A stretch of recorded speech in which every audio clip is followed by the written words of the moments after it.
అందరికీ నమస్కారం. గీతమ్మ కథల ప్రపంచానికి స్వాగతం. నేను గీతావాణి. ఇప్పుడు మనం రవీంద్రుని గోరాను ఆస్వాదిస్తున్నాం. 14వ భాగంలోకి ప్రవేశించాం. ఇప్పుడు కథలోకి. లలితతో వివాహం విషయమై చర్చించడానికి సుచరిత తనను రమ్మన్నదని వినయ్ భావించాడు. తుది నిర్ణయం చేసుకున్నా ఆ విషయం అంతటితో వదిలేటట్టు లేదు. బ్రతికి ఉన్నంతకాలం ఉభయపక్షాలు అతనికి ఊపిరి ఆడనియ్యవు. అప్పటి వరకు ఈ వార్తను గోరాకు చెప్పడం ఎలానా అని వినయ్ మదనపడుతూ ఉన్నాడు. గోరాను వినయ్ ఒక వ్యక్తిగా మాత్రమే పరిగణించడం లేదు. గోరా కొన్ని భావాలకు, కొన్ని నమ్మకాలకు ప్రతినిధి. పైగా వినయ్కు జీవితంలో అండగా నిలబడ్డాడు. గోరాతో వినయ్కి గల ఎడతెగని అనుబంధం అలవాటే కాకుండా ఆనందంగా కూడా పరిణమించి ఉంది. అతనితో పోరాడడం తనతో తాను పోరాడుకోవడమే. కానీ దెబ్బపడింది. కర్తవ్య నిర్వహణలో వెనకడుగు వెయ్యాలి అనేటువంటి మొట్టమొదటి భావం ఇప్పుడు మటుమాయమైంది వినయ్లో. లలితతో తన సంబంధం గురించి గోరాకు చెప్పివేయడం వినయ్కు కొంత బలాన్ని చేకూర్చింది. ఎలా అంటే, శస్త్రచికిత్సకు ముందు రోగి భయానికి అంతు ఉండదు. కానీ కోయడం ప్రారంభించగానే బాధతో పాటు ఉపశమనంగా ఉంటుందని, తను తీవ్రమైందిగా ఊహించుకున్నది వాస్తవానికి తీవ్రం కాదని రోగి గ్రహిస్తాడు. వినయ్ ఇప్పటి వరకు తనలో తాను విషయాన్ని గురించి తర్కించుకోలేకపోయాడు, చర్చించుకోలేకపోయాడు. ఇప్పుడు చర్చా ద్వారాలు తెరుచుకునేసరికి గోరా వాదనలకు జవాబులు వినయ్ తన మనస్సులో ఆలోచించుకోసాగాడు. గోరా పెట్టే అభ్యంతరాలను ఊహించుకొని వాటిని వివిధ దృక్పథాల నుంచి తునాతునియలు చెయ్యగలడు. గోరాతో గనుక ఈ విషయాన్ని ఆశాంతం చర్చించగలిగితే ఉద్రేకపడ్డా చివరికి ఏదో ఒక తుది నిర్ణయానికి రాగలిగేవాడు. కానీ గోరా ఆశాంతం చర్చించడానికి సిద్ధంగా లేడని వినయ్ గ్రహించాడు. దీంతో వినయ్కి కోపం వచ్చింది. గోరాకు అర్థం కాదు, నేను విశదీకరించి చెప్పలేను, దబాయించి కొట్టుకుపోదామని చూస్తున్నాడు. దబాయింపుకు నేను తలవంచుతానా? ఏమైనా గాని నేను సత్యం వైపున నిలబడతాను అనుకున్నాడు వినయ్. సత్యం అనే పదం ఉచ్చరించేసరికి అది సజీవంగా గుండెను ఒడిసి పట్టుకున్నట్లు అనిపించింది. గోరాకు వ్యతిరేకంగా నిలబడాలంటే అతి బలంగల పక్షాన్ని బలపర్చాలి. సత్యాన్ని ఆసరాగా చేసుకుని వినయ్ ఆ పదాన్ని జపించసాగాడు. సత్యాన్ని ఆశ్రయించాను అనే భావంతో తనను తానే గౌరవించుకోసాగాడు. సుచరిత ఇంటికి బయలుదేరేటప్పుడు తల ఎత్తుకుని మరీ బయలుదేరాడు. సత్యం వైపు మొగ్గడం వల్లనో, ఇంకోవైపున మొగ్గడం వల్లనో ఏ విధంగా తనకు ఆత్మవిశ్వాసం కలిగిందో అది మాత్రం అర్థం చేసుకోలేకపోయాడు.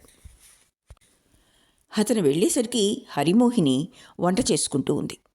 వినయ్ వంట ఇంటి గుమ్మంలో నిలబడ్డాడు.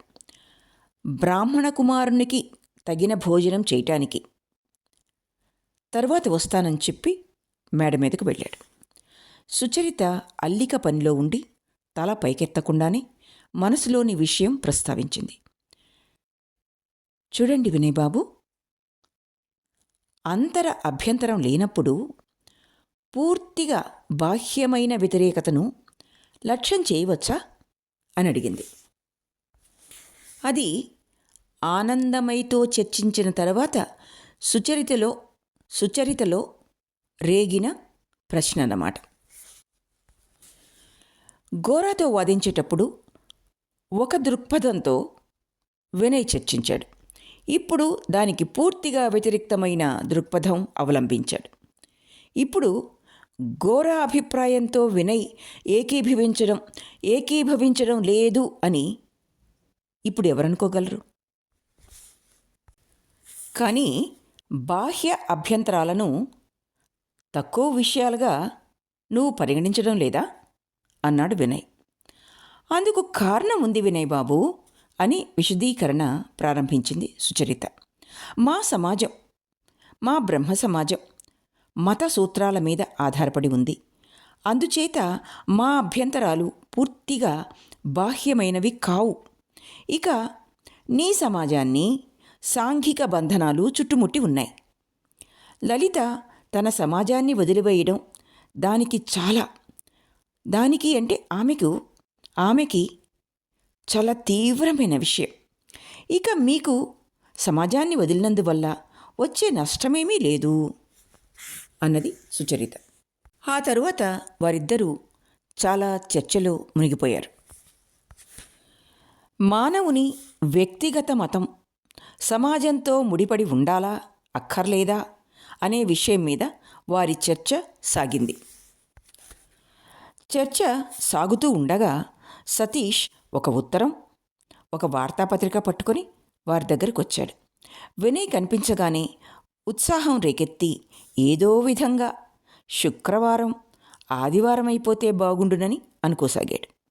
కొద్ది క్షణాలలోనే సతీష్, అతని మిత్రుడు వినయ్ కులాసాగా మాట్లాడుకోసాగారు. సుచరిత పత్రికను, దాంతోపాటు లలిత వ్రాసి పంపిన చీటీని చదువుతోంది. బ్రహ్మ సమాజం వారి ఆ పత్రికలో ఒక వార్త పడింది. అందులో సుప్రసిద్ధ బ్రహ్మ సమాజ కుటుంబ బాలికను హిందూ యువకునికిచ్చి వివాహం చేస్తారని భయపడ్డాం కానీ ఆ యువకుడు అంగీకరించకపోవడం వల్ల ప్రమాదం తప్పింది అని ఉంది. ఈ వార్తను ఇతివృత్తంగా చేసుకుని బ్రహ్మ సమాజ కుటుంబంలోని బలహీనతను, హిందూ యువకుని దృఢ దీక్షను పోలుస్తూ ఒక వ్యాసం కూడా ఆ పత్రికలో పడింది. ఆ పోలిక బ్రహ్మ సమాజ కుటుంబానికి అనుకూలంగా లేదు. ఎవరేమన్నా ఏదో విధంగా లలితా వినయ్ల వివాహం జరిపించవలసిందేనని సుచరిత తనలో తాను అనుకుంది. వినయ్తో వాదించి లాభం లేదని, వినయ్ ఇక్కడ ఉన్నాడని చెప్పకుండా వెంటనే రమ్మని లలితకు చీటీ పంపింది.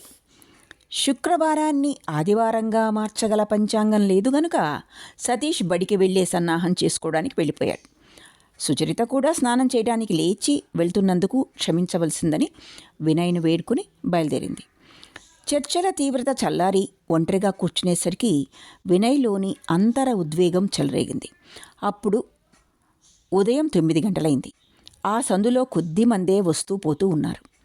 సుచరిత వ్రాతబల్ల మీది గడియారం టిక్కుటిక్కుమంటూ నిశ్శబ్దతకు భంగం కలిగిస్తోంది. ఆ గదిలోని భావ సంపద వినయ్ మనస్సు మీద ప్రభావం చూపుతోంది. అందులోని ప్రతి చిన్న వస్తువు అతనికి చిరపరిచితమైనట్లు హఠాత్తుగా తోచింది. బల్ల పరిశుభ్రత, కుర్చీల మీది అల్లిక గుడ్డలు, కుర్చీ కింద పరచిన లేడీ చర్మం, గోడల మీద వేలాడుతున్న 2-3 చిత్రాలు, ఎర్ర బైండు పుస్తకాలు వరుసగా పుస్తకాల బీరువాలో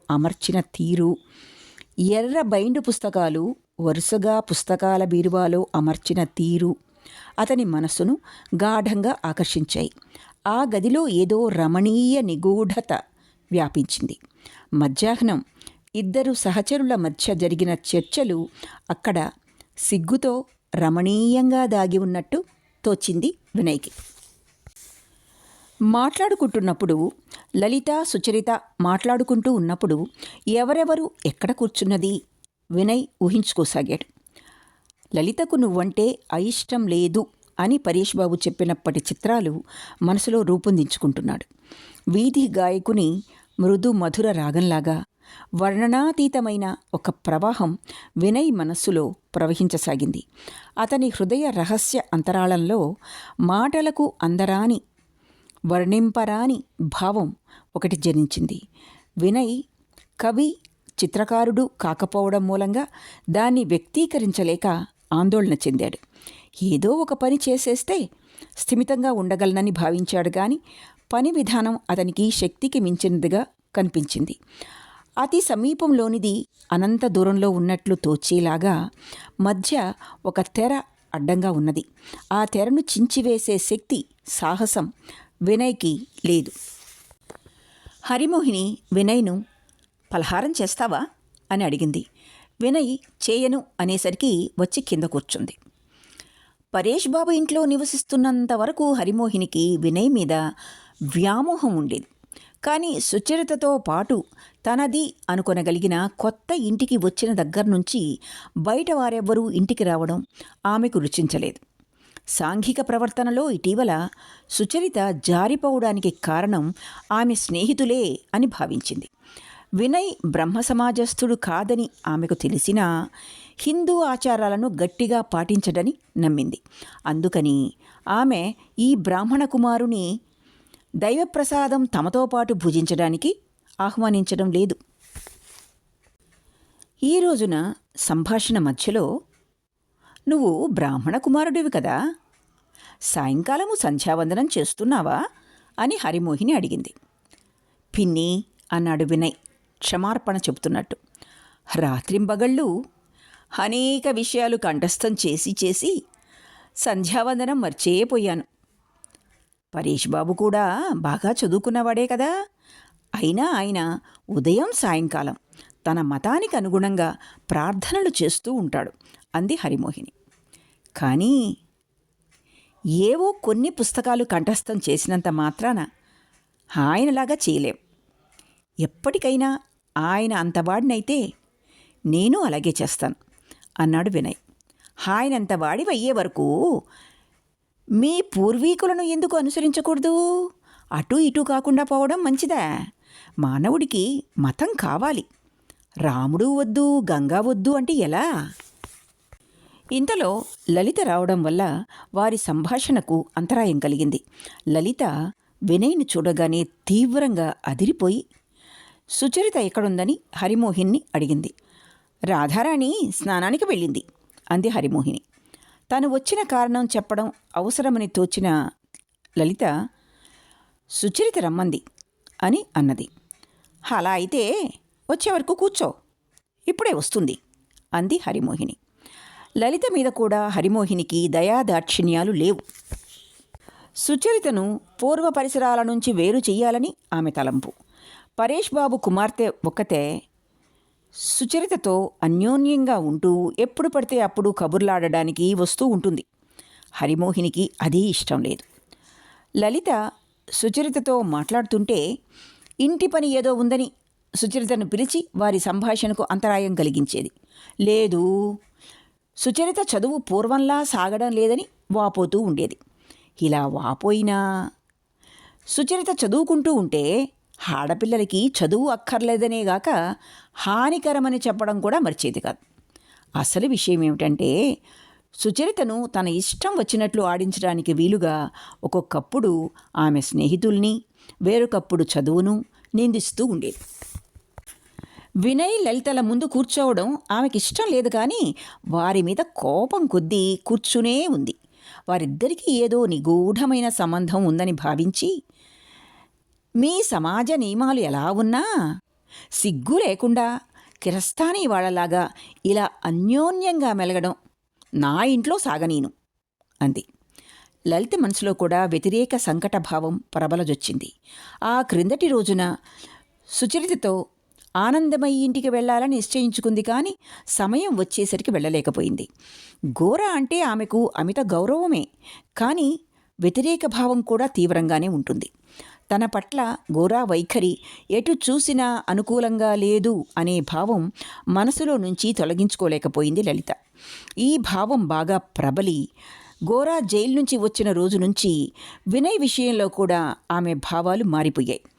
అంతకు పూర్వం వినయ్ మీద తనకెంతో పలుకుబడి ఉందని లలిత గర్విస్తూ ఉండేది. గోరా కుప్పిట్లో నుంచి తప్పించుకోలేని అతని బలహీనతకు అతనంటే కూడా, వినయ్ అంటే కూడా వ్యతిరేక భావం కలిగింది. ఇప్పుడు లలిత గదిలోకి రావడం చూడగానే వినయ్ అమిత ఆందోళన చెందాడు. లలిత విషయంలో తన భావాలను వినయ్ స్పష్టపరచుకోలేకపోయాడు.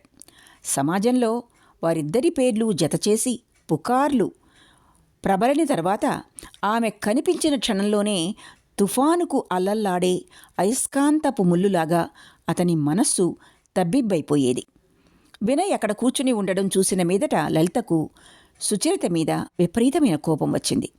చిక్కు సరిదిద్ది వెయ్యాలనే ఉద్దేశంతోనూ వినయ్ను తన వైపుకు తిప్పాలనే ఆశతోనూ తనను పిలిపించారని లలిత గ్రహించింది. హరిమోహిని కేసు తిరిగి ఇప్పుడు ఉండలేను, ఇంకోసారి వస్తానులే అని ఈ విధంగా అక్కతో చెప్పవలసిందని చెప్పి వినయ్ కేసు చూడనైనా చూడకుండా గబగబా వెళ్ళిపోయింది. ఇక అక్కడ కూర్చోవడం అనవసరమని భావించిన హరిమోహిని ఇంటి పనులు చూసుకోవడానికి క్రిందికి వెళ్ళింది. లలిత ముఖంలో నివురుగప్పిన నిప్పులాంటి చూపు వినయ్ ఎరగంది కాదు. కానీ అలాంటి చూపు ఇటీవల చూచి చాలా కాలమైంది. చెడు రోజులు గతించి మంచి రోజులు వచ్చాయనుకుంటూ ఉంటే లలిత భయంకరాస్త్రాలు అతని మీద ప్రయోగించడానికి సిద్ధంగా ఉన్నదన్నమాట. కానీ ఇవాళ అంబుల పొది నుంచి ఆ పాత అస్త్రాలను వెలికితీసింది. పాతవైనా వాటికి తుప్పు పట్టలేదు. కోపాన్ని భరించడం కష్టం, వినయ్ వంటి వానికి తిరస్కారం భరించడం మరీ కష్టం. గోరాకు వినయ్ ఉపగ్రహమని తలచి ఆమె వినయ్ మీద ఎంతో అయిష్టత చూపడం జ్ఞాపకం వచ్చింది. తటపటాయించడం లలిత దృష్టిలో పిరికితనానికి చిహ్నమనే ఆలోచనతో వినయ్ తలకిందులయ్యాడు. కర్తవ్యతా ధర్మం మూలంగా జనించిన తడబాటును పిరికితనంగా లలిత జమకట్టడం అతను భరించలేకపోయాడు. అంతేకాదు, ఆ విషయమై 2 మాటలు చెప్పడానికి కూడా లలిత అవకాశం ఇవ్వలేదు. వాదించే అవకాశం ఇవ్వకపోవడం కఠినాతి కఠినమైన శిక్ష అని వినయ్ భావించాడు. వాదించగలనని, మాటల్ని నేర్పుతో కూర్చగలనని, చర్చలో ఒక పక్షాన్ని సమర్థిస్తూ మాట్లాడగలగడం అసమాన ప్రజ్ఞకు నిదర్శనమని అతనికి తెలుసు. లలిత అతనితో సంఘర్షణకు దిగినప్పుడల్లా వాదించడానికి అతనికి అవకాశం ఇచ్చేది కాదు. ఇవాళ కూడా అవకాశం చిక్కనీయలేదు. బల్ల మీద వార్తాపత్రిక కనిపించేసరికి అసహనంతో దాన్ని తీసుకుని పెన్సిల్తో ఒకచోట గుర్తు పెట్టి ఉండడం వినయ్ చూశాడు. ఆ భాగం చదివాడు. అందులోని చర్చకు, విమర్శకు తను లలిత గురైనామని గ్రహించాడు. లలితను ఆ బ్రహ్మ సమాజం వారు ఎప్పుడూ ఇలాగే అవమానిస్తూనే ఉంటారని కూడా గుర్తించాడు. అటువంటి అవమానాన్నించి రక్షించకుండా సాంఘిక సిద్ధాంతాల మీద చక్కగా చర్చిస్తూ తాను కాలం వృధా చేయడం లలిత వంటి పౌరుషవంతురాలికి అసహ్యంగా తోస్తుందని వినయ్కి ఇప్పటికి అర్థమైంది. పౌరుషవంతురాలైన ఆ బాలికతో తనను పోల్చుకుని సిగ్గు చెందాడు. సమాజాన్ని ధైర్యంగా పూర్తిగా ఆమె విస్మరించడం అతనికి జ్ఞాపకం వచ్చింది. సుచరిత స్నానం చేసి తిరిగి వచ్చి చూసేసరికి వినయ్ విచారంతో కృంగిపోయి ఉన్నాడు. అందుకని అంతకు పూర్వం వారు చర్చిస్తున్న విషయం ఎత్తలేదు సుచరిత. భోజనానికి కూర్చునే ముందు వినయ్ కాళ్ళు చేతులు కడుక్కోకపోవడం చూసి హరిమోహిని, వినయ్, హిందూ మతాచారాలను పాటించనప్పుడు బ్రహ్మ సమాజంలో కలిసిపోరాదా అంది. వినయ్ దెబ్బతిన్నవాడిలా అస్పృశ్యత, దృష్టి దోషం మొదలైన అర్థం లేని నీతి నియమాలే హిందూ మతం అని భావించిన నాడు బ్రహ్మ సమాజంలోనే కాదు, కిరస్తానీ మతంలోనూ ముస్లిం మతంలోనూ కూడా కలిసిపోగలను. కానీ హిందూ మతంలో నాకింకా విశ్వాసం పోలేదు అని అన్నాడు. సుచరిత ఇంటి నుంచి బయలుదేరేటప్పుడు వినయ్ మనస్సు మహా ఆందోళన చెందింది. నలువైపుల నుంచి దెబ్బలు వచ్చి పడుతున్నట్లు తాను ఆశ్రయం లేని శూన్య ప్రదేశాన్ని చేరుకున్నట్టు భావించుకున్నాడు వినయ్. అటువంటి అసహజమైన పరిస్థితిలో తాను చిక్కుకున్నందుకు ఆశ్చర్యపోతూ తల వంచుకుని ఆలోచిస్తూ మెల్లగా నడిచి వెళ్ళి ఒక చౌక్లోని చెట్టు క్రింద ఆసనం మీద కూర్చున్నాడు. జీవితంలో ఏదైనా క్లిష్ట సమస్య వచ్చి పడ్డప్పుడు అది చిన్నదైనా పెద్దదైనా ఇదివరలో వినయ్ గోరాతో చర్చిస్తూ ఉండేవాడు. ఏదో ఒక పరిష్కార మార్గం కనుగొనేవాడు. ఇప్పుడా మార్గం లేదు, ఒంటరిగానే ఎదుర్కోవాలి. తను కూర్చున్న నీడలోకి సూర్యకిరణాలు దూసుకు వస్తూ ఉంటే వినయ్ లేచి తిరిగి రోడ్డు మీదకి వెళ్ళాడు. కొద్ది దూరం వెళ్ళేసరికి వినయ్ బాబూ, వినయ్ బాబూ అంటూ సతీష్ పిలవడం వినవచ్చింది. తర్వాత ఒక క్షణానికి అతని చిట్టి స్నేహితుడు వచ్చి చేయి పట్టుకున్నాడు. ఆ వేళ శుక్రవారం. బడి నుంచి సతీష్ ఇంటికి వెళ్తున్నాడు. రా వినయ్ బాబు, ఇంటికి వెళ్దాం అని బ్రతిమాలాడు సతీష్. ఎలా రాను? ఎందుకు రాలేవు? నేను అదే పనిగా వస్తూ ఉంటే మీరెలా భరించగలరు? అటువంటి వాదన గమనించదగ్గది కాదని భావించి సతీష్ రావాల్సిందే అన్నాడు. సతీష్కి తన కుటుంబం వారితో వినయ్కి గల సంబంధంలో వచ్చిన మహాపద ఏమాత్రం తెలియదు. ఆ పిల్లవానికి తన మీద గల నిష్కల్మషమైన ప్రేమకు వినయ్ హృదయం కరిగిపోయింది. పరేష్ బాబు గృహ స్వర్గంలో తాను అనుభవించిన ఆనందం, ప్రపూర్ణతను ఆ కుటుంబంలోని ఇతనొక్కడే స్పృశించలేదు.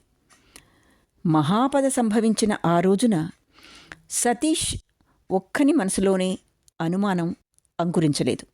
వారి బంధనాన్ని సమాజం తెంచివేయాలని దెబ్బతీయలేదు. ఆ బాలుని మెడ చుట్టూ చేయివేసి వినయ్, పదచిట్టి, మీ ఇంటి గుమ్మం వరకు వచ్చి దిగబెడతాను అన్నాడు.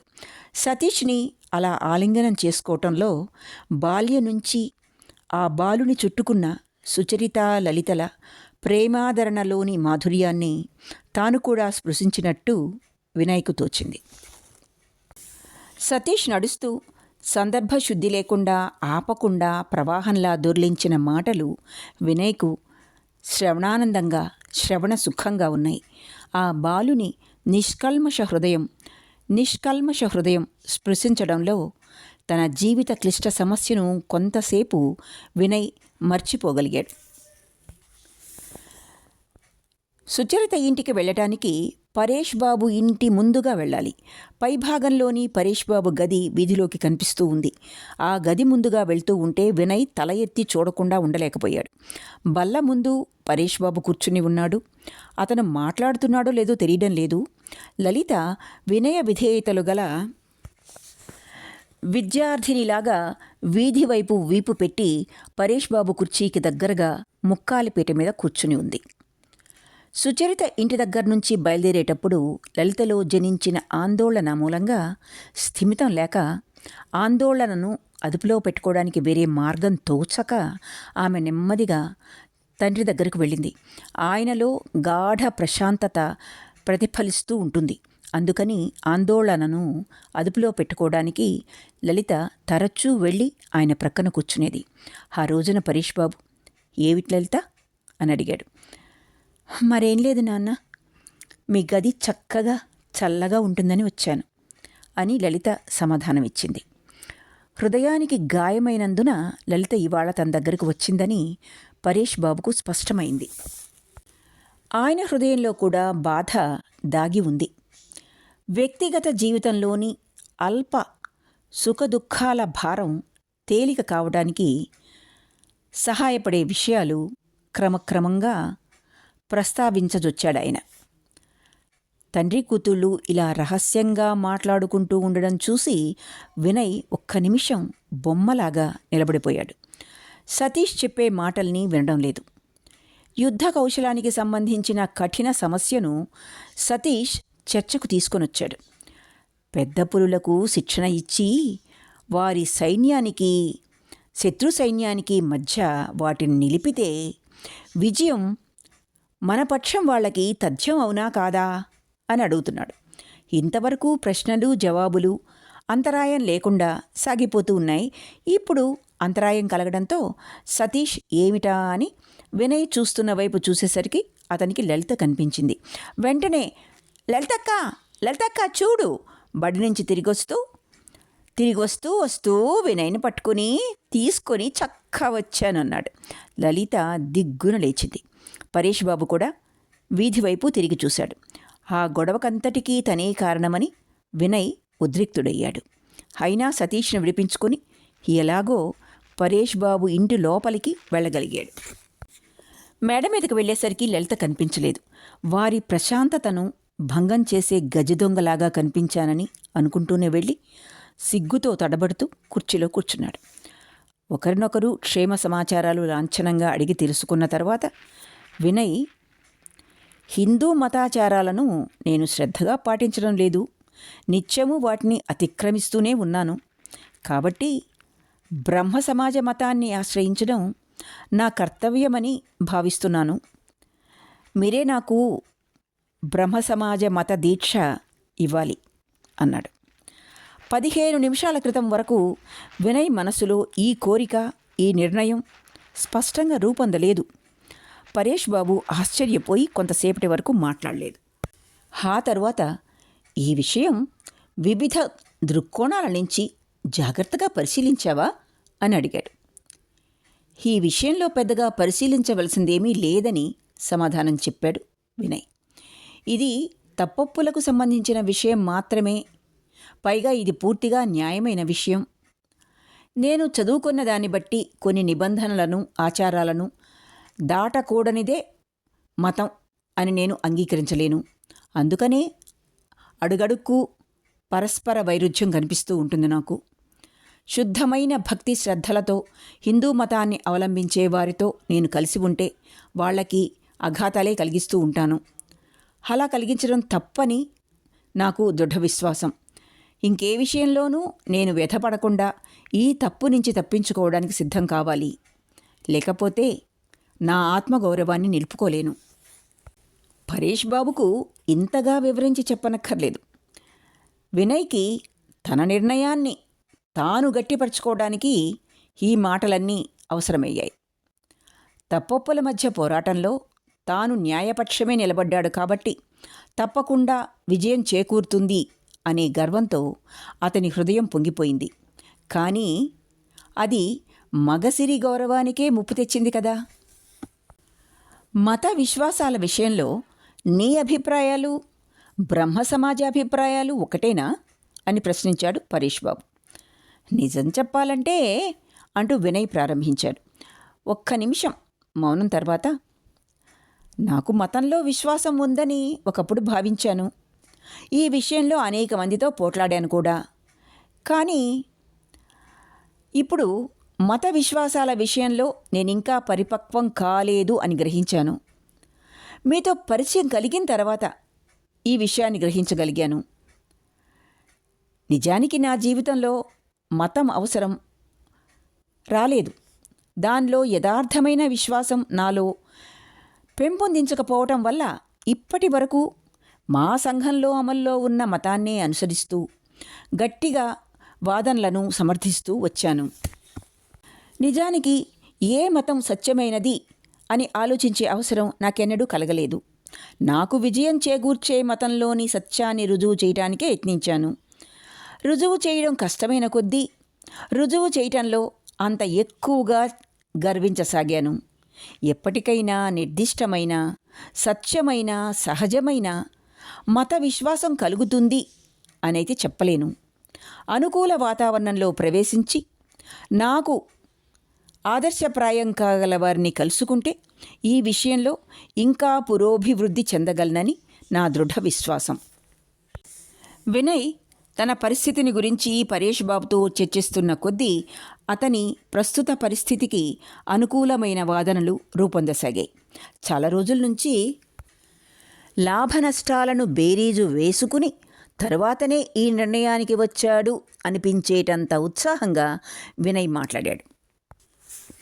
ఇంకా కొన్ని రోజుల వ్యవధి తీసుకోవలసిందిగా, ఆలోచించవలసిందిగా పరేష్ బాబు వినయ్ను ఒత్తిడి చేశాడు. దానిమీద పరేష్ బాబుకు తన నిర్ణయంలో సందేహం ఏర్పడిందని వినయ్ భావించాడు. ఇందువల్ల వినయ్ పట్టుదల హెచ్చింది. నిర్ణయాన్నించి జారిపోవడం అసంభవమని పదే పదే చెప్పాడు. లలితతో వివాహం విషయమైన ప్రసక్తి ఉభయులు తీసుకురాలేదు. ఆ సమయంలో వరదసుందరి ఇంటి పని మిష మీద అక్కడికి చక్కా వచ్చింది. వచ్చిన పని పూర్తి చేసుకొని వినయ్ని చూడనట్టుగానే నటిస్తూ వెళ్ళిపోబోతూ ఉంది. పరేష్ బాబు ఆమెను వెనక్కి పిలిచి తాజా వార్త చెప్తాడని వినయ్ ఆశించాడు. కానీ పరేష్ బాబు ఈ విషయం వెల్లడించడానికి ఇది సమయం కాదని భావించి మాట్లాడలేదు. ఈ విషయం రహస్యంగా ఉంచాలని తలపోశాడు. కానీ వరదసుందరి తన మీద కోపం, అసహ్యం అంత అసభ్యంగా ప్రదర్శించేసరికి వినయ్ ఉండబట్టలేక ఆమె వెనకనే వెళ్ళి నమస్కరించడానికి పాదాల దగ్గర వంగి, బ్రహ్మ సమాజంలో చేరదలిచానని చెప్పడానికి ఇవాళ ఇక్కడికొచ్చాను. అందుకు నేను తగినవాడిని కానని నాకు తెలుసు. మీరు నన్ను తగినవాడిగా తయారు చేస్తారని ఆశిస్తున్నాను అన్నాడు. వరదసుందరి అతని మాటలు వింటూ ఆశ్చర్యపోయింది. వెనుదిరిగి గదిలోకి ప్రవేశిస్తూ పరేష్ బాబు కేసి ప్రశ్నార్థకంగా చూసింది. బ్రహ్మ సమాజ మతం ఇవ్వవలసిందని నన్ను కోరాడు అన్నాడు పరేష్ బాబు. ఈ మాటలు వినేసరికి వరదసుందరి విజయవార్త విన్నట్టు గర్వించింది. కానీ ఆమె సంతోషం స్వచ్ఛంగా సంపూర్ణంగా లేదెందుచేతనో. పరేష్ బాబుకు గుణపాఠం నేర్పాలనే కోరిక ఆమెలో ఇటీవల తీవ్ర రూపం దాల్చి ఉంది. ఆయన తన ప్రవర్తనకు బాగా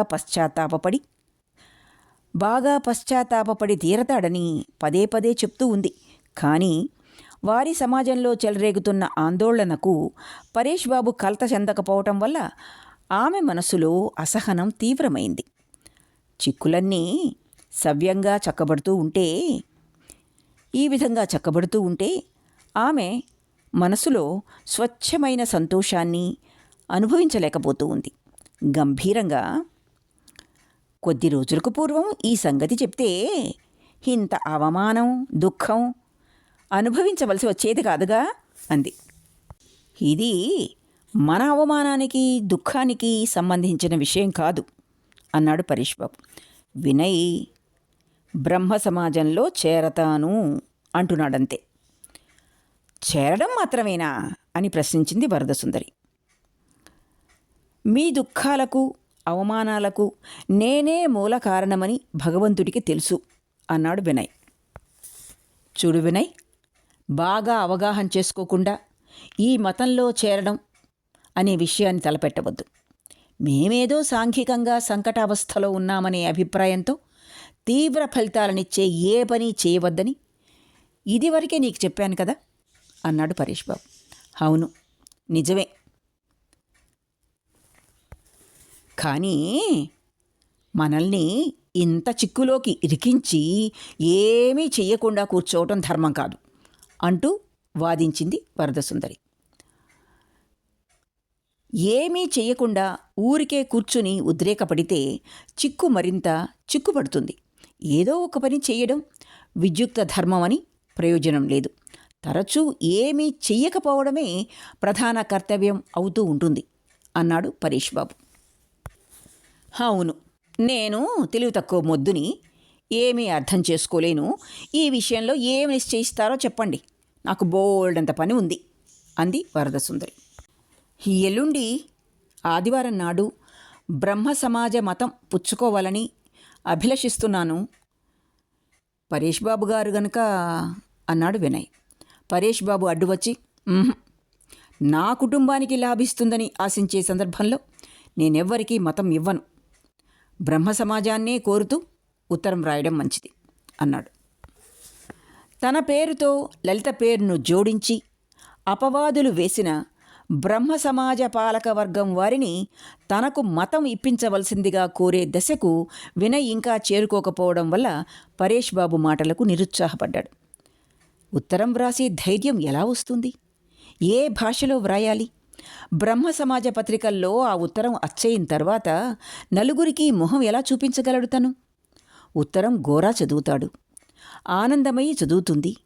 అంతేగాక పూర్తి వివరాలతో ఉత్తరం వెలువరిస్తారు వాళ్ళు. బ్రహ్మ సమాజంలో చేరాలని వినయ్ ఆదుర్దాపడుతున్నాడని హిందూ పాఠకులు భావిస్తారు. కానీ ఇది పూర్తిగా నిజమా? తతిమ్మ విషయాలు తెలియజేయకపోతే వినయ్ అవమానాన్ని మరుగుపరుచుకోలేడు.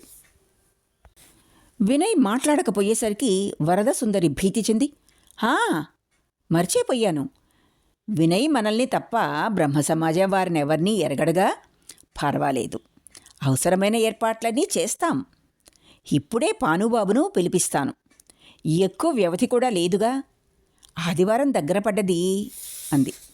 వరదసుందరి ముగించేసరికి సుధీర్ పై అంతస్తుకు ఆ గది గుమ్మం మీదుగా వెళ్తున్నాడు.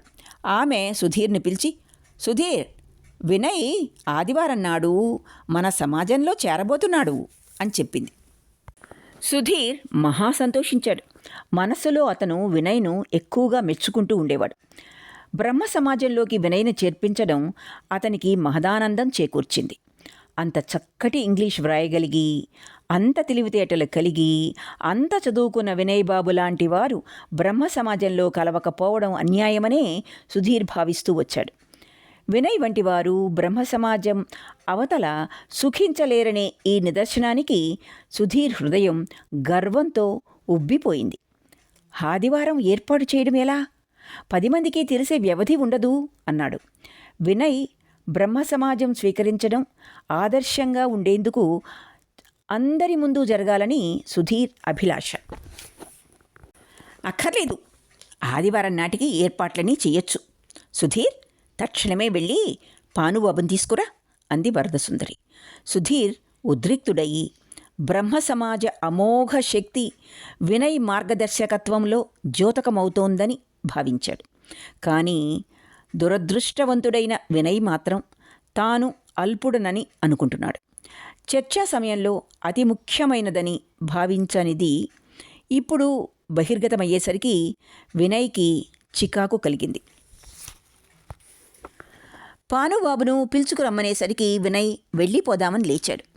వరదసుందరికి అతను వెళ్లడం ఇష్టం లేక, పానుబాబు తొందరలోనే వచ్చేస్తాడు, ఎక్కువసేపు వేచి ఉండనక్కర్లేదు అంటూ ఆగమని ఒత్తిడి చేసింది. కానీ వినయ్ క్షమాపణపూర్వకంగా, వీలేదు, ఇవాళకి క్షమించండి అన్నాడు. ఇంకా స్పష్టంగా ఆలోచించుకోవడానికి, ఈ చుట్టూ ఉన్న ఈ ముళ్ళ కంచె నుంచి బయటపడి ఊపిరి పీల్చుకునే అవకాశం చిక్కితే మనస్సుకు స్వస్థత చిక్కుతుందని వినయ్ తలచాడు. వినయ్ లేచేసరికి పరేష్ బాబు కూడా లేచాడు. పరేష్ బాబు వినయ్ భుజం మీద చేయి వేసి, తొందరపడి ఏ పని చేయొద్దు వినయ్, వెళ్ళి ప్రశాంతంగా ఆలోచించి ఆ తరువాత ఒక నిర్ణయానికి రా. నీ మనస్సును పూర్తిగా అర్థం చేసుకోకుండా నీ జీవితాన్నంతటినీ ప్రభావితం చేసే ఎటువంటి పని చేయకు అన్నాడు. వినయ్ వెళ్తుంటే సుధీర్ అతన్ని వెంబడించాడు. ఇంతకుముందు పిండి వంటలు రుచి చూడాలని తహతహలాడినట్లే సుధీర్ ఇప్పుడు తహతహలాడిపోతున్నాడు. బ్రహ్మ సమాజ మిత్రుల దగ్గరికి వినయ్ను వెంటనే తీసుకువెళ్ళి ఈ శుభవార్త తెలియజేసి అక్కడికక్కడే వేడుకలు ప్రారంభిద్దామని తీవ్రంగా కాంక్షించాడు. కానీ సుధీర్ ఉత్సాహం పెరుగుతున్న కొద్దీ వినయ్ ఇంకా కృంగిపోసాగాడు. పానుబాబు ఇంటికి ఇద్దరం వెళ్దాము అని సుధీర్ అనేసరికి వినయ్ అతని మాటలు చెవిని పెట్టకుండా చెయ్యి లాగేసుకుని పారిపోయాడు. కొంత దూరం వెళ్ళేసరికి అవినాష్, అతని పక్షీయులు 2-3 ఎక్కడి నుంచో అమిత వేగంతో వస్తున్నారు. వినయ్ కనిపించగానే అవినాష్ ఆగి, భలే, అడుగో వినయ్ బాబు, రా వినయ్ బాబు, వెళ్దాన్రా అని పిలిచాడు. ఎక్కడికి వెళ్తున్నారు అని అడిగాడు వినయ్. గౌరమోహన్ బాబు ప్రాయశ్చిత్త కాండకు సన్నాహాలు చేసేందుకు కాశీపూర్ తోటకు వెళ్తున్నాం అని అవినాష్ అన్నాడు. రాను, నాకిప్పుడు తీరికలేదు అన్నాడు వినయ్. అదేమిటి, ఇదెంత గొప్ప సంఘటనో గుర్తించలేదు? ఇది చిన్న విషయమైతే గౌరమోహన్ బాబు అసలెందుకు సంకల్పిస్తాడు? ఈ రోజుల్లో హిందువులు తమ శక్తిని ప్రదర్శించి చూపవలసిన అవసరం ఎంతైనా ఉంది. గౌరమోహన్ బాబు ప్రాయశ్చిత్తం చేసుకోవడం మన దేశ ప్రజల్లో అలజడి కలిగిస్తుంది. హిందూ సమాజం అంతటి మీద పనిచేసేందుకని వివిధ ప్రాంతాల నుంచి మహాపండితుల్ని పిలిపిస్తున్నాం. మనం ఇంకా సజీవంగా ఉన్నామని ప్రజలు గుర్తిస్తారు. హిందూ మతం కొన ఊపిరితో లేదని గ్రహిస్తారు. ఏదో విధంగా అవినాష్ జిత్తుల నుంచి తప్పించుకుని వినయ్ తన తోవన తాను వెళ్ళిపోయాడు. వరదసుందరి కబురు పెట్టిన మీద హరాన్ బాబొచ్చి ఒక్క క్షణం మహాగంభీరంగా ముఖం పెట్టి, ఆ తర్వాత లలితను పిలిపించి ఈ విషయం ఆమెతో చర్చించడం మన ధర్మం అన్నాడు. లలిత వచ్చింది. హరాన్ బాబు విపరీతమైన గాంభీర్యంతో, చూడు లలిత, నీ జీవితంలో గొప్ప బాధ్యతతో కూడిన సమయం వచ్చింది. ఒకవైపున నీ మతం, ఇంకొక వైపున నీ అభీష్టం. ఈ రెండింటిలో దేన్ని అనుసరించడమో నువ్వే నిశ్చయించుకోవాలి అన్నాడు. ఇలా చెప్పి తన మాటలు లలిత మీద ఎలా పనిచేసినాయో చూడటానికి ఆగాడు. ధర్మ దీక్ష ముందు అధైర్యం వణికిపోతుందని, కాపట్యం బూడిదవుతుందని భావించాడు. అతని ఆధ్యాత్మిక దీక్ష బ్రహ్మ సమాజానికి విలువైనది. కానీ లలిత జవాబు చెప్పలేదు. మౌనంగా ఊరుకునేసరికి హరాన్ బాబు, నీ పరిస్థితి దృష్ట్యానో మరే కారణంగానో వినయ్ బాబు బ్రహ్మ సమాజంలో చేరడానికి సిద్ధంగా ఉన్నాడని నువ్వు వినే ఉంటావు అన్నాడు. లలిత ఈ విషయం వినడం ఇదే మొదలు. దాని మీద అభిప్రాయం ఏమీ వెల్లడించకపోయినా ఆమె కన్నులు తళతళలాడాయి. రాతి బొమ్మలా కూర్చుండిపోయింది. పరేష్ బాబు వినయ్ నిర్ణయానికి సంతోషించాడు. సంతోషించదగ్గ విషయం అవునో కాదో నువ్వు నిర్ణయించాలి. పరేష్ బాబు గారు వినయ్ నిర్ణయానికి సంతోషించాడు. సంతోషించదగ్గ విషయం అవునో కాదో నువ్వే నిర్ణయించాలి. బ్రహ్మ సమాజం పక్షాన అడుగుతున్నాను. నీ పిచ్చి కోరికలు అవతలకు నెట్టి మత దృష్టితో నీ హృదయం పరిశీలించుకుని నిన్ను నువ్వే ఇది సంతోషించదగ్గ విషయమేనా అని ప్రశ్నించుకో అన్నాడు హరాన్ బాబు. లలిత ఇప్పటికీ మాట్లాడకపోయేసరికి తన మాట ఆమెకు నచ్చిందని, మత స్వీకార ముహూర్తం జీవితంలో ఎంత పవిత్రమైందో నేను వేరే చెప్పాలా? అటువంటి కర్మకాండను నువ్వు అపవిత్రం చేస్తావా? సౌఖ్యం, అనుకూలత, వ్యక్తిగత బంధనాల కోసం అసత్య మార్గాన మన సమాజాన్ని పట్టించి కాపట్యాన్ని గౌరవించి స్వాగతం చెబుతావా? చెప్పు లలిత, నీ జీవితాంతం బ్రహ్మ సమాజ చరిత్రలో ఈ సంఘటనతో సంబంధం పెట్టుకుంటావా? ఈ ప్రశ్నకు కూడా లలిత సమాధానం చెప్పలేదు. మాట్లాడకుండా కదలకుండా కుర్చీని ఇంకా గట్టిగా ఒడిసి పట్టుకుంది. మానవుల నడవడిని బలహీనం చేయడంలో వ్యక్తిగత కోరిక ఎంత బలీయమైందో నేను గ్రహించాను. మానవుని బలహీనతను ఎలా క్షమించాలో నాకు తెలుసు. ఆ బలహీనత ఒక్కరి జీవితం మీదనే గాక వందలాది వ్యక్తుల మీద ప్రభావం చూపి వారి ఆశ్రయాన్ని తునాతునియలు చేసేటప్పుడు దాన్ని క్షమించడం తగునా? అటువంటి బలహీనతలను క్షమించడానికి భగవంతుడు మనకు హక్కు ప్రసాదించాడా? చెప్పు లలిత.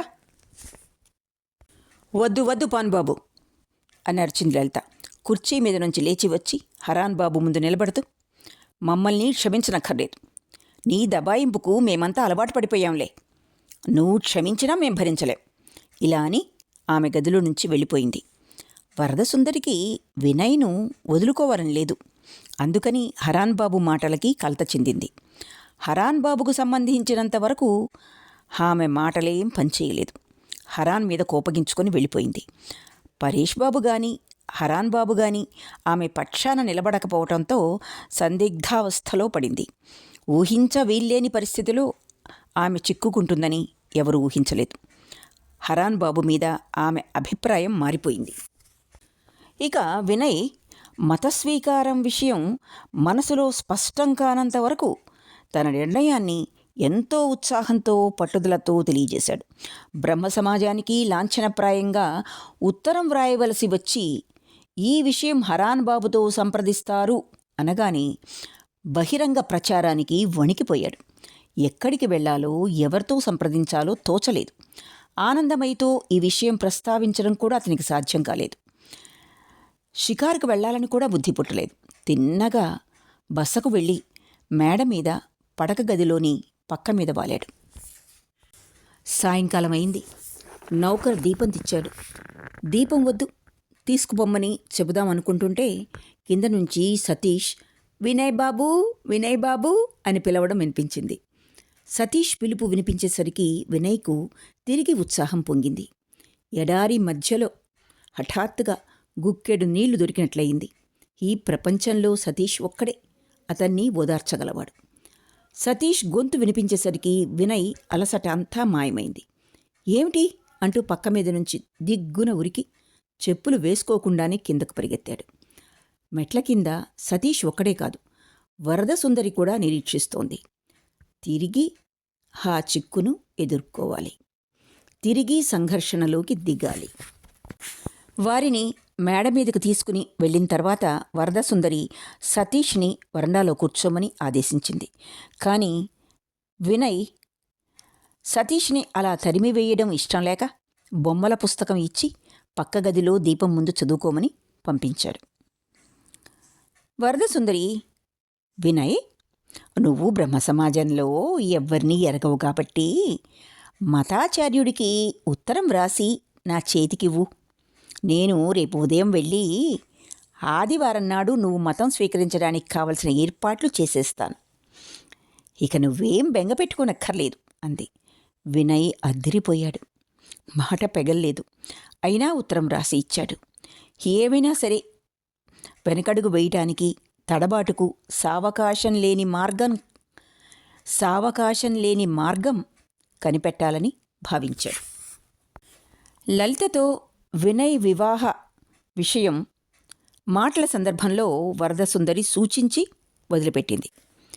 ఆమె వెళ్ళిపోగానే వినయ్కి చీదర పుట్టింది. లలిత జ్ఞాపకం వచ్చింది కానీ మనసు కలుక్కుమంది. వరదసుందరి ఇంత తొందరపడ్డానికి కారణం లలిత ప్రోత్సాహమేనని వినయ్ భావించాడు. తన పట్ల తనకు ఆత్మ గౌరవం క్షీణిస్తున్న కొద్దీ ఇతరుల మీద గౌరవం కూడా క్షీణించినట్లయింది. ఇంటికి తిరిగి వెళ్ళగానే లలితకు సంతోషం కలిగించే శుభవార్త చెప్పగలుగుతానని వరదసుందరి ఆశపడింది. లలిత వినయ్ను ప్రేమిస్తున్నదని ఆమెకు గట్టి నమ్మకం. అందుకే వారి వివాహ విషయమై బ్రహ్మ సమాజంలో అంత గందరగోళం రేగింది. గందరగోళానికి కారణం తను తప్ప తక్కిన వారంతా అని నిందించింది వరదసుందరి. చాలా రోజులుగా ఆమె లలితతో మాట్లాడడమే మానివేసింది. ఇప్పుడు తన కృషి వల్లనే మార్గం సుగమమైంది కాబట్టి ఆ శుభవార్త తెలిపి కూతురుతో సమాధానపడాలని ఆదుర్దాపడుతోంది. లలిత తండ్రి అంతా నాశనం చేశాడు. లలిత కూడా వినయ్ను సరైన మార్గంలో పెట్టలేకపోయింది. భానుబాబు కూడా ఆమెకేమీ సహాయపడలేదు. వరదసుందరి ఒక్కతే ఆ చిక్కును వదిలించుకుంది. అవునవును, అరడజను మంది మగవాళ్లు సాధించలేనిది ఒక్క ఆడది సాధించగలదు. ఇంటికి చేరుకునేసరికి లలిత శరీరంలో బాగుండక వెళ్ళి పడుకుందని విని వరదసుందరి తనలో తాను నవ్వుకుంది. నీ శరీరం ఇక బాగుపడేటట్టు చేస్తాననుకుంది. లాందర్ తీసుకుని లలిత పడగదిలోకి వెళ్ళింది. లలిత పడుకోలేదు. సోఫాలో ఒరిగి కూర్చొని చదువుకుంటూ ఉంది. తల్లిని చూడగానే లలిత సరిగ్గా కూర్చొని, ఎక్కడికి వెళ్ళావమ్మా అని అడిగింది. సతీష్ని తీసుకుని వినయ్ బసకు వెళ్ళానని వరదసుందరి చెప్పింది. ఆ మాట వినగానే లలిత గొంతులో తీక్షణత ధ్వనించింది. వినయ్ను చూడటానికి వెళ్ళాను అంది వరదసుందరి. ఎందుకు? ఎందుకేమిటి అని వరదసుందరి కోపంతో తనలో తాను అనుకుంది. లలిత నేడు కూడా తనను శత్రువునని భావిస్తోంది. కృతజ్ఞురాలు. ఎందుకా అంటూ వరదసుందరి వినయ్ ఉత్తరం లలితను చూడమని అందించింది. ఉత్తరం చదివి లలిత సిగ్గుపడింది. ఎంతో ఒత్తిడి చేసి ఆ ఉత్తరం వ్రాయించుకుని వచ్చానని వరదసుందరి చెప్పేసరికి లలితకు సిగ్గు హెచ్చింది. ఇతరులెవ్వరూ ఈ సమస్యను ఇంత నేర్పుతో సాధించలేకపోయారని గర్వంతో వరదసుందరి చెప్తూ ఉంది. లలిత ముఖం చేతులతో కప్పుకొని సోఫా మీద పడుకుంది. లలిత తీవ్ర మనోభావాలను పైకి వెల్లడించడానికి సిగ్గుపడుతూ ఉందని భావించి వరదసుందరి వెళ్ళిపోయింది. మర్నాడు ఉదయం వరదసుందరి ఉత్తరం బ్రహ్మ సమాజానికి తీసుకువెళ్దామని లలిత గదిలోకి వెళ్ళేసరికి అది అక్కడ ముక్కలు ముక్కలై పడి ఉంది. ఇక్కడితో రవీంద్రుని అద్భుతమైన రచన గోరా 14వ భాగం పూర్తి అయింది. ఆలకించినందుకు ధన్యవాదాలు.